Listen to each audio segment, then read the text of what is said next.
I am pleased to welcome to the 2025 edition of Statehouse Conversations. Familiar face, one I enjoyed chatting with, Representative Carolyn Jackson, a Democrat, House Member, District 1.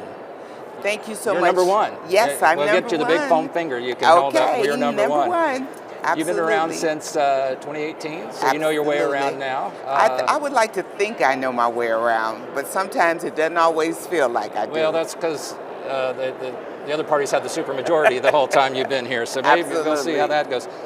The fact that super minority notwithstanding, what do you want to accomplish this session? You know what? I have a couple of bills, and one of the main focus, and has been one of my main focus since I've been in the State House, is to do the testing of water for lead in all the schools.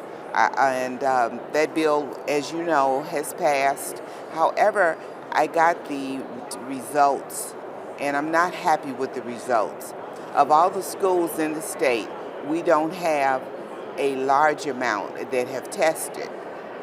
So even though the requirements there, even though the there's requirements just not there, they follow just through. Exactly. The school superintendents or those that are in charge of the school districts have just blown past the bill.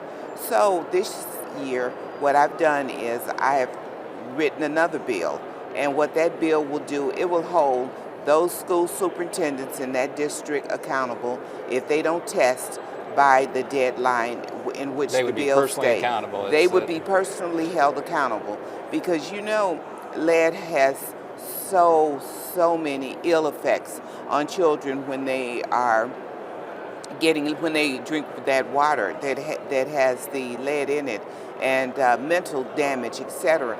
And I think that they should be held accountable. A lot of times you don't know about the damage until well after the fact. I look at Flint, Michigan as the most notable example. So testing, I guess, early and often. So in your case, when somebody says get the lead out, it's a compliment, right? Yes, absolutely. What else do you want to see happen this session? The other thing that I would like to see happen is, I know that we have not had an increase in the personal exemption on our taxes when we file yearly, and I would like to see that $1,000 go up to $1,500, because it's not like we can't do it. It's not like it should have been done, but we are so far behind so many other states, and their deduction is somewhere in the neighborhood of $1,500 or more. I would like for us to come up to the level of the other states. The other thing is, we get checks. We've gotten 2 or 3 checks for $350, etc.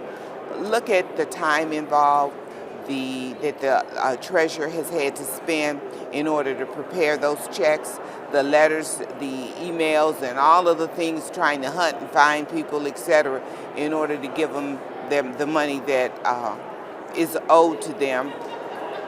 Give it to them in the form of a deduction when they file their income tax. And then you don't have to spend the extra hours and weeks and days of explaining this is how we're going to do it, this is the level, et cetera, et cetera.